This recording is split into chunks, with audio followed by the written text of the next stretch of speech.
Social మీడియాలో నిత్యం star సెలబ్రిటీలపై సంచలనాత్మక వ్యాఖ్యలు చేస్తూ నెటిజన్స్ చేత చివాట్లు పెట్టించుకునే జ్యోతిష్యులలో ఒకరు వేణుస్వామి.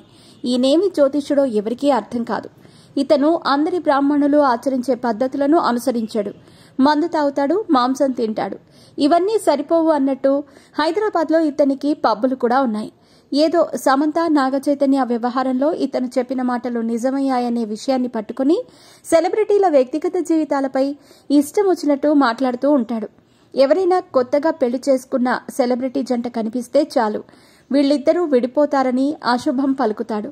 నాగచైతన్య శోభిత నిశ్చితార్థం చేసుకున్న రోజు వీళ్ళిద్దరూ 2028వ సంవత్సరంలో విడిపోతారంటూ కారుకూతలు కూశాడు. దీనికి సోషల్ మీడియాలో నెటిజన్స్ నుంచి చాలా తీవ్రమైన నెగటివిటీ ఏర్పడింది. సినీ ఇండస్ట్రీ జర్నలిస్టుల సంఘం మహిళా కమిషన్ కి ఇతనిపై ఫిర్యాదు కూడా చేశారు.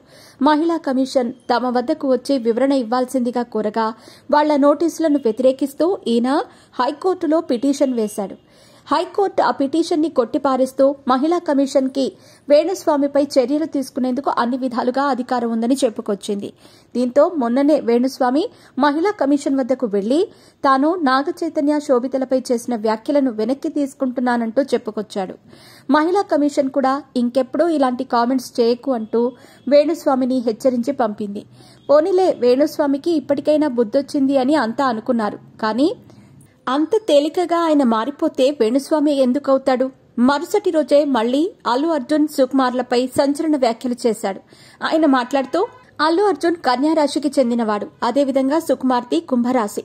వాళ్ల జాతకాలు షష్టాష్టకం కాంబినేషన్ లో ఉండగా శని స్థానాన్ని బట్టి సంఘటనలు జరుగుతూ ఉంటాయి. దీనివల్ల గత సంవత్సరం నుండి ఆయనపై శత్రువుల నుండి విపరీతమైన దాడులు జరుగుతున్నాయి.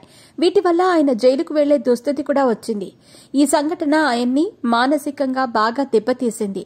మార్చి 30 వరకు వీళ్ళిద్దరి జాతకాలు ఇలాగే ఉంటాయి. ఆ తర్వాత నుండి మాత్రం వీళ్లు మరింత ఎత్తుకు ఎదుగుతారు అంటూ చెప్పుకొచ్చాడు. అల్లు అర్జున్ చుట్టూ ప్రస్తుతం జరుగుతున్న వ్యవహారాలను చూసి చిన్నపిల్లవాడు కూడా ఇలాంటి జాతకాలు చెప్పగలరు. ఎన్ని తిట్లు తిన్నా కూడా వేణుస్వామి తన అటెన్షన్ సీకింగ్ బుద్ధులను మాత్రం మానుకోవటం లేదని అంటున్నారు నెటిజన్స్.